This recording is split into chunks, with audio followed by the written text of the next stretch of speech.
कोई घुस जाए मर जाए, गाड़ी ऐसी ऐसी हो रही, ये हो रही, यहाँ से जाने में ये समझ जाओ सामने वाले को खून के आंसू रोना पड़ता है। यहाँ का प्रशासन जो है वो सही नहीं है। मेन चीज़ तो ये है, प्रशासन अगर अच्छा रहता तो यहाँ पे तरक्की होती। तो शासन को ये सब सोचना था, पहले इसको ये मरम्मत करवाना था इस रोड का, उसके बाद में इतना आवागमन चालू करना था। कोई व्यवस्था नहीं, कुछ नहीं, आवागमन चाहे रोड देखो ना, रोड को आप कैसी रोड है ये।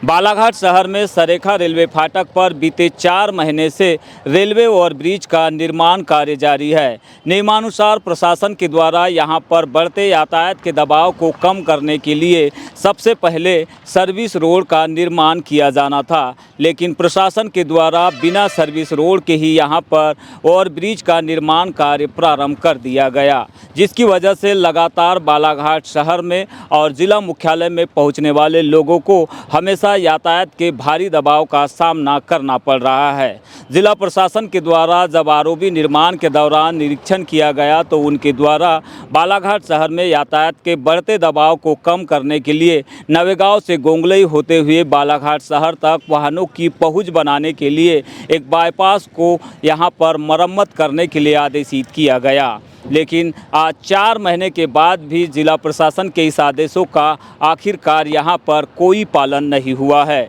जिससे लगातार वाहनों की आवाजाही बनी हुई है और यहां से चलने वाले वाहन चालक लगातार अपनी जान जोखिम में डालकर यात्रा कर रहे हैं या फिर बालाघाट शहर मुख्यालय में आवाजाही कर रहे हैं।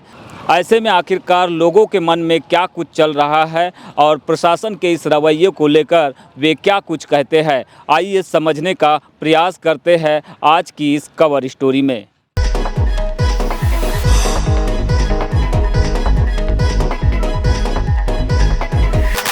कौन कहता है कि बाईपास है ये हैं? इसको बाईपास कहने यानी कुल मिला के मूर्खता होगी। ये बाईपास है, इतने सारे गड्ढे दिख रहे हैं इसमें, कोई घुस जाए मर जाए, गाड़ी ऐसी ऐसी हो रही, ये हो रही, यहाँ से जाने में ये समझ जाओ सामने वाले को खून के आंसू रोना पड़ता है। शासन प्रशासन क्या सोया हुआ है? वहाँ से रोड बंद करने से पहले इसको संपूर्ण तरीके से क्या बोलते इसकी मरम्मत करनी चाहिए थी ना, अच्छे तरीके से। बस आपने उठाया रोड बंद कर दिया और फिर ड्राइवर से अगर कुछ हो जाए तो 7 लाख का 7 साल की सज़ा और 10 लाख का जुर्माना। हाँ, कहाँ का नियम है? आप अभी गुजर रहे हैं यहाँ से, क्या परेशानी आपको गई, अपना वर्णन बताएं। बहुत भयानक परेशानी है। आप देख रहे हैं कि मैं रास्ते में रुकते रुकते आ रहा हूँ, बार बार अपनी माल की रस्सियाँ खोल रहा हूँ, बांध रहा हूँ, टाइट कर रहा हूँ और यहाँ से लगातार जो है एक तो बाईपास के नाम पे 2 ट्रैक नहीं है, सिंगल ट्रैक है ये, है ना। और यहीं से मतलब गाड़ियों को जो है क्रॉसिंग होना पड़ता है, आदान प्रदान होना पड़ता है। और ट्रक वाले हो, बस वाले हो, इनका साउंड, इनका वाइब्रेशन इतना भयानक होता है। जब ये हॉर्न देते हैं तो छोटी गाड़ी वालियों को तो वैसे ही डर जाते हैं, पर कच्चे उड़ जाते हैं कि तुम हटो, हमको जाने दो। उनके बड़े बड़े चक्के रहते, जैसे भी वो कर लेते, इतना लोड लेके जाते। लेकिन हम जैसे जो छोटी मोटी गाड़ी वाले हैं, जो 3 चक्का वाहन वाले, हमारा क्या होगा? हमारा तो एक चक्का भी अगर ऐसा हो दूसरा उठा तो हम तो गए। गाड़ी चलाते तो क्या डर बना रहता है? बहुत तकलीफ रहती है इस रोड पे, सामान टूटने का डर रहता है, एक्सीडेंट होने का डर रहता है, बहुत सी प्रॉब्लम है इस रोड पे। क्या कहेंगे आप ऐसी व्यवस्था पर? बालाघाट जिले की जिला प्रशासन लगातार आदेशित कर रहा है, एक बाईपास व्यवस्थित नहीं बन पा रहा है। यहाँ का प्रशासन जो है वो सही नहीं है। मेन चीज़ तो ये है, प्रशासन अगर अच्छा रहता तो यहाँ पे तरक्की होती। प्रशासन ही अच्छा नहीं है, तरक्की कहाँ से होगी? इस बाईपास से जब जाते हैं क्या स्थिति बनती है आप लोगों की? 2 नंबर में चलती है वहाँ से यहाँ तक गाड़ी। 2 नंबर में पेशेंट अगर बड़ा क्रिटिकल स्टेज में रहा तो क्या दिक्कतें उसको हो सकती है? दिक्कतें हो सकती है, गाड़ी भागे दौड़ेगी, इतनी दिक्कत वाली बात ही क्या है? दौड़ नहीं सकते गाड़ी 2 नंबर के ऊपर। नहीं तो पेशेंट को भी परेशानी होती है क्या? बिल्कुल होगी ना।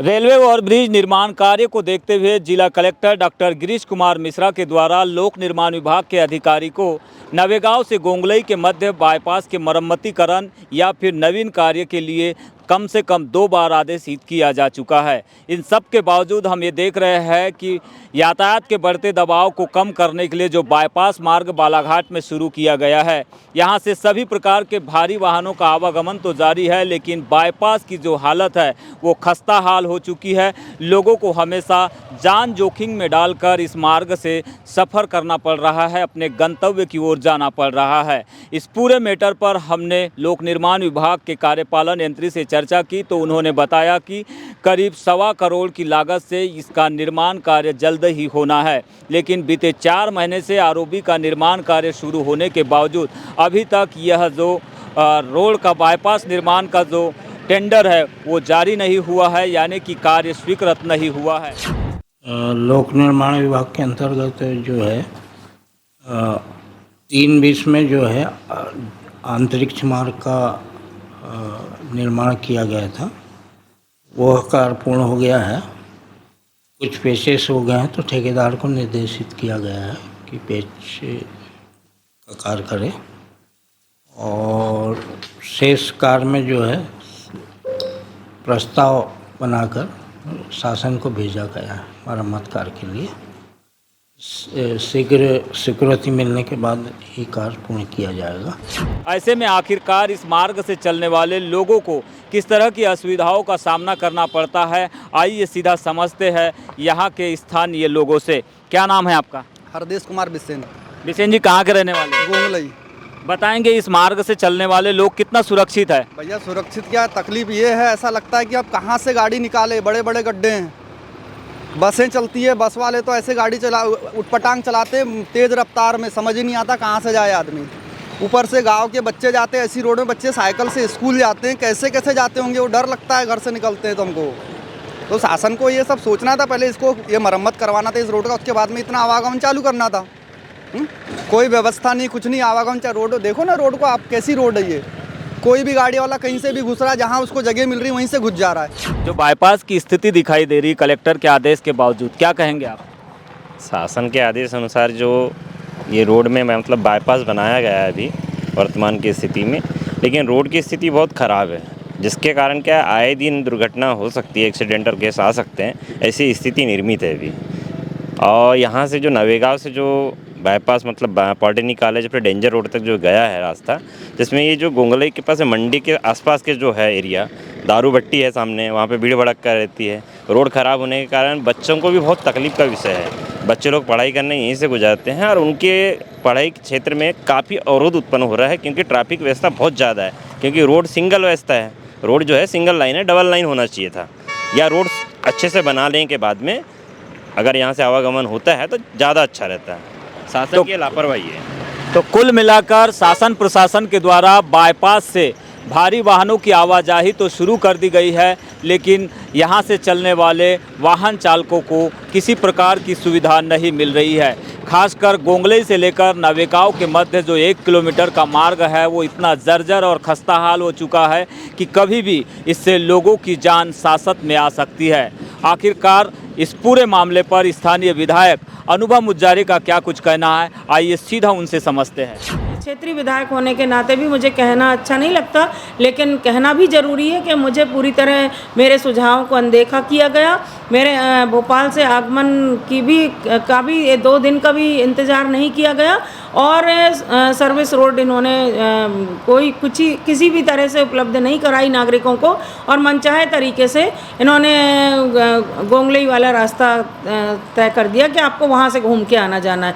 जबकि हम सब जब देख रहे हैं कि वो रास्ता कितना ख़राब है, बहुत बुरी हालत में है कि हम गायखुरी मृत्युंजय घाट से होते हुए जब हम गोंगलई से और नवेगांव पहुँचते हैं तो इस बीच इतना ज़्यादा रास्ता खुदा हुआ है, और कोई भी गंभीर दुर्घटना कभी भी घटित हो सकती है, क्योंकि वहाँ हैवी व्हीकल्स भी वहाँ से निकल रहे हैं, 4 व्हीलर्स तो निकल ही रहे हैं, 2 व्हीलर्स चल रहे हैं। बच्चे जो स्कूल पढ़ने आ रहे हैं, कॉलेज पढ़ने आ रहे हैं, कोचिंग में आ रहे हैं, वो अलग परेशान हो रहे हैं। धूल का पूरा गुब्बारा उठता रहता है, मतलब पूरी तरह से असुरक्षित जीवन है। और ज़रा भी प्रशासन ने इस बात की चिंता नहीं की कि हमने रास्ता तो बड़े आसानी से बंद कर दिया, लेकिन सर्विस रोड नहीं दी, तो अब नागरिक किस तरह से अपना आवागमन का रास्ता तय करेंगे और अपने गंतव्य स्थान तक वो सुरक्षित कैसे पहुंचेंगे, इस तरफ ज़रा भी ध्यान नहीं दिया गया। और इसकी मैं बहुत कड़े शब्दों में निंदा करती हूं, और लगातार मैं इसके खिलाफ में आवाज़ उठा रही हूँ।